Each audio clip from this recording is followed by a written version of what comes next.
কোনোবাই যদি তোমাক সন্দেহ কৰিছে কৰিবলৈ দিয়া, কিয়নো সন্দেহ সদায় সোণৰ বিশুদ্ধতাৰ ওপৰতহে কৰা হয়, কলা কয়লাৰ ওপৰত নহয়। বিচাৰিলে সেইজনকহে পোৱা যায় যিজন হেৰাই যায়, কিন্তু যিজন পৰিৱৰ্তন হয় তেওঁক বিচাৰিলে পোৱা নাযায়। টোপনি কি আচৰিত বস্তু নহয়নে? যদি আহে সকলো কথা পাহৰাই দিয়ে, আৰু যদি নাহে কিমান যে স্মৃতি সোঁৱৰাই দিয়ে। প্ৰশংসা আৰু সমালোচনা দুয়োটাই গ্ৰহণ কৰি আগবাঢ়িব লাগিব, কিয়নো এপাহ ফুলৰ বাবে ৰ'দ আৰু বৰষুণ দুয়োটাই লাগে। এই কথাটো সকলো সময়তে মনত ৰাখিব। আপুনি নিজক সকলোতকৈ বেছি সময় দিব লাগিব, কিয়নো আপোনাৰ বাবে সকলোতকৈ দৰকাৰী কোন জানে? আপুনি নিজেই। কষ্ট আৰু ভালপোৱা কেতিয়াও আনৰ আগত প্ৰকাশ নকৰিব, কিয়নো কষ্ট প্ৰকাশ কৰিলে হাঁহিৰ পাত্ৰ হ'ব আৰু ভালপোৱা প্ৰকাশ কৰিলে অৱহেলাৰ পাত্ৰ হ'ব। ভগৱান শ্ৰীকৃষ্ণই কৈছিল, মৃত্যুতকৈ কঠিন হৈছে আমাৰ জীৱন। বিপদ আপদ অসুখ অশান্তি আদি জীৱনতেই ভোগ কৰিব লাগে, মৃত্যুৱে কেৱল মুক্তিহে দিয়ে। গীতাত কোৱা হৈছে যে জ্ঞান ধনতকৈ অধিক উত্তম, কাৰণ ধনক আপুনি ৰক্ষা কৰিব লাগে, কিন্তু জ্ঞানে আপোনাকহে ৰক্ষা কৰে। মই স্বাৰ্থপৰ বা অহংকাৰী নহয়, সেইবোৰ মানুহৰ পৰাহে মই দূৰত থাকোঁ যাৰ ওচৰত মোৰ কোনো মূল্য নাই। সদায় সাজু হৈ থাকিব বন্ধুসকল, কাৰণ সময়, মানুহ, ভাগ্য আৰু পৰিস্থিতি কেতিয়া সলনি হয় কোনেও নাজানে। হাঁহি ধুনীয়া হয় হাঁহিব জানিলে, কথা সুন্দৰ হয় ক'ব জানিলে, সম্পৰ্ক সুন্দৰ হয় বিশ্বাস আৰু বুজা পৰা থাকিলে, আৰু এই সকলোবোৰ ধুনীয়া হয় এটা ভাল মন থাকিলে। সেয়ে সদায় এটা ভাল মনৰ গৰাকী হ'বলৈ যত্ন কৰিব। মুখৰ কথাবোৰ যিমানেই চিধা আৰু স্পষ্ট হ'ব, সিমানেই তোমাক ভাল পোৱা মানুহৰ সংখ্যা কমি যাব। প্ৰেম এনেকুৱা এটা অনুভৱ যিয়ে মানুহক কেতিয়াও হাৰিব নিদিয়ে, আৰু ঘৃণা এনেকুৱা এটা অনুভৱ যিয়ে মানুহক কেতিয়াও জিকিব নিদিয়ে।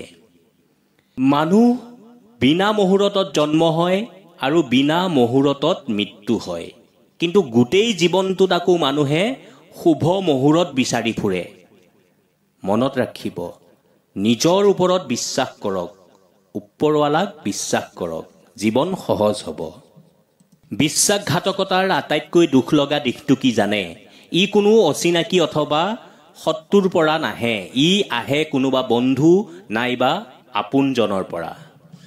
কেইটামান সুন্দৰ কথা, বেজাৰক ডিলিট কৰিবা, সুখক ছেভ কৰিবা, বন্ধুত্বক ডাউনলোড কৰিবা, শত্ৰুতাক ইৰেজ কৰিবা, মিছাক ছুইচ অফ কৰিবা, টেনশ্যনক নট ৰিচেবল ৰাখিবা, মৰমক ইনকামিং কৰিবা, ঘৃণাক আউটগয়িং কৰিবা, হাঁহিক ইনবক্সত ৰাখিবা, চকুলোক আউটবক্সত থবা, খঙক হোল্ড কৰিবা, সহায়ক অ'কে কৰিবা, হৃদয়ক ভাইব্ৰেট কৰিবা।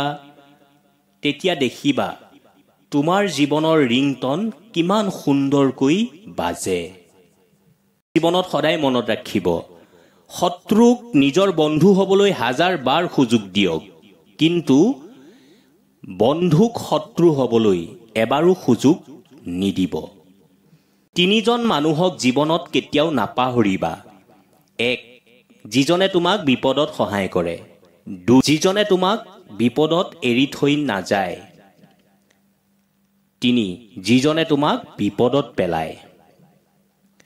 কালি যি হৈ গ'ল মই সলনি কৰিব নোৱাৰোঁ, কিন্তু কাইলৈ কি হ'ব মই আজিয়েই ঠিক কৰিব পাৰোঁ, কাৰণ আজি মই যি কৰি আছোঁ কাইলৈ তাৰ ফলাফল পাম।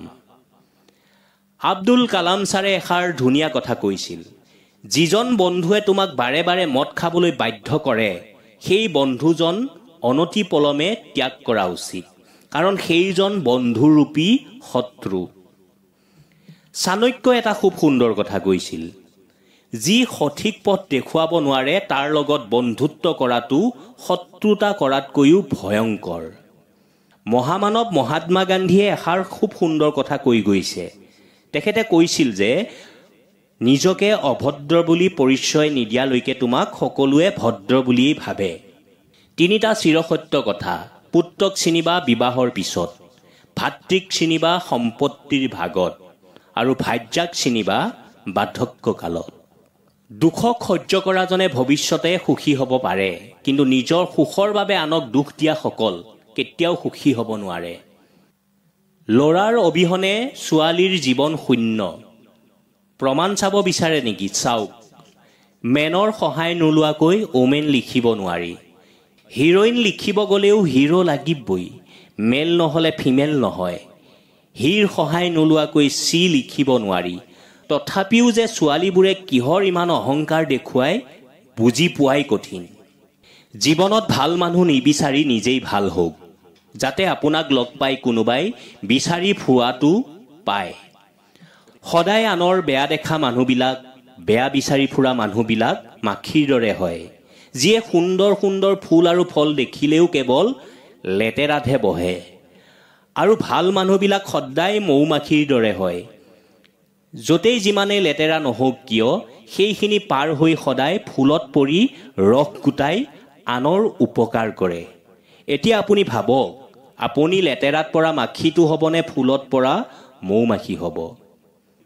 যদি কোনোবাই কেৱল আপোনাৰ দুখ খুচৰি ফুৰে, তেন্তে তেওঁক কওক, তুমি কেৱল আনৰ দুখহে হিচাপ কৰি ফুৰা, কেতিয়াবা নিজৰখিনি জুকিয়াই চাবা, বেহুচ হৈ যাবা।